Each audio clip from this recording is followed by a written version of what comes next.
Dans une interview accordée à Télé Loisirs, Thomer Sisley s'est confié sur sa séparation avec Sandra, 17 ans avant qu'ils se retrouvent et qu'ils se marient. « J'ai été super malheureux, voire dépressif », a-t-il avoué. Ils se sont aimés, ils se sont désaimés, puis ils se sont retrouvés.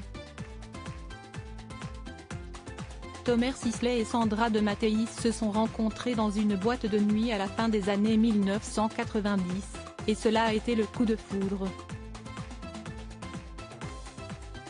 On a passé la nuit ensemble et on a décidé de ne plus se quitter, confiait-elle dans une interview accordée aux éclaireuses, et lui d'ajouter « J'étais absolument sûr et certain que c'était la femme de ma vie. Tellement sûr qu'il l'a demandé en mariage après moins d'1 an de relation.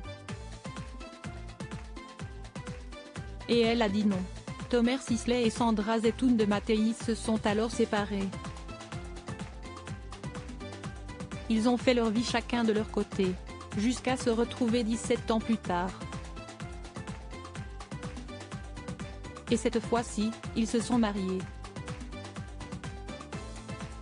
Désormais, ils forment une grande famille recomposée, avec Dino, le fils de Sandra de Mattéis de sa précédente relation avec Valérie Zetoun, et Liv Chaya et Levin, les enfants que Thomer Sisley a eus avec Julie Madar.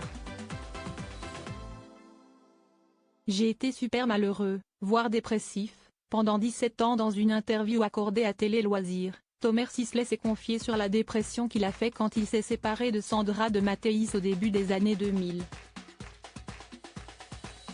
Quand j'avais 25 ans, il se trouve que j'étais déjà avec la femme avec laquelle je suis marié aujourd'hui.